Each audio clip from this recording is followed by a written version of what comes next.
36 জনজাতি পৰিষদ অসমৰ উদ্যোগত ৰাজ্যিক কেন্দ্ৰীয় অভিৱৰ্তন অনুষ্ঠিত 36 জনজাতি পৰিষদ অসমৰ কেন্দ্ৰীয় সমিতি উদ্যোগত ডিব্ৰুগড় চৰাইদেউ আৰু শিৱসাগৰ জিলাৰ সহযোগত তথা মৰাণৰ পথালিবাম সমূহ ৰাইজৰ আতিথ্যত পথালিবাম চাহ বাগিচা 8 নং মুকলি পথাৰত 28 ফেব্ৰুৱাৰী আৰু 1 মাৰ্চ আজি দুদিনীয়া কাৰ্যসূচীৰে ৰাজ্যিক কেন্দ্ৰীয় অভিৱৰ্তন অনুষ্ঠিত কৰা হয়।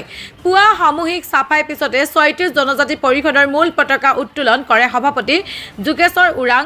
36 জনজাতি সমাজৰ নিজ নিজ পতাকা উত্তোলনৰ পিছতে সাধাৰণ সম্পাদক ৰবি বৰলাই স্মৃতি তৰ্পণ কৰে। দিনৰ 11 বজাত মকৰ সিং ভূমিজ বাৰে ৰহনীয়া সাংস্কৃতিক শোভাযাত্ৰা উদ্বোধন কৰে।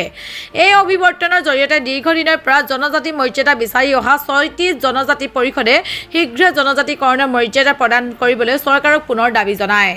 অসম ৰাজ্যিক বৰাই সমাজ কেন্দ্ৰীয় সমিতি আৰু মৰাণ শাখাৰ সহযোগত আজি 36 জনজাতি পৰিষদ অসম কেন্দ্ৰীয় সমিতিৰ উদ্যোগত ৰাজ্যিক অভিৱৰ্তন অনুষ্ঠিত হৈছে আৰু আমাৰ সমাজৰ ফালৰ পৰা আমি সকলোৱে ইয়াত সহযোগ কৰিছোঁ। 36 জনজাতি পৰিষদৰ ভিতৰত আমাৰ বৰাই সমাজো তাত অন্তৰ্ভুক্ত হৈ আছে।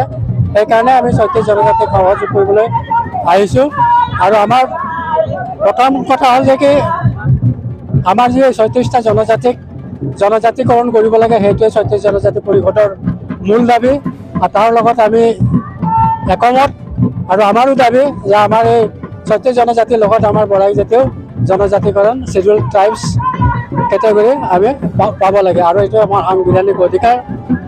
গতিকে আমি 36 জনজাতি পৰিষদৰ লগত সকলোৱে সহযোগ কৰি একেলগে একতাৰে আমি আগবাঢ়ি যাম আৰু 36 জনজাতি পৰিষদে সময়মতে যিখিনি সিদ্ধান্ত লয় সেই সিদ্ধান্তক আমি অনুকৰণ কৰি আমি আমাৰ সমাজকো আগবঢ়াই লৈ যাম আৰু আমি সেই সমাজকো আমি আমাৰ দিহা পৰামৰ্শৰে তেনেকুৱা কাৰ্যসূচী ল'বৰ কাৰণে পৰামৰ্শ দিয়া যাব।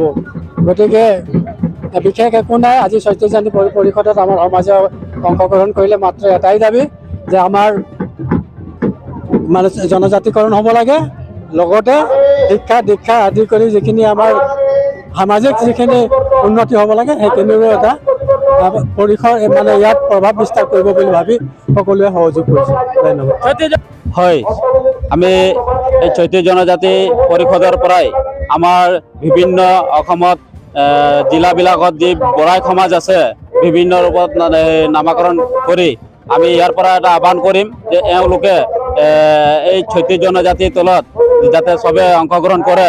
তাকে আমি যিহেতু অনাগত দিনবিলাকত আমাৰ উঠি অহা প্ৰজন্মৰ কাৰণে এক শক্তিশালী হ'ব বুলি আমি আশাবাদী। যাতে যিমান আছে আমাৰ অসমত বৰাইসকল বিভিন্ন নামত যাতে একমত হয় তাকে মই এই অসম ৰাজ্যিক বৰাই সমাজ তৰফৰ পৰা মই আহ্বান জনালোঁ। ধন্যবাদ।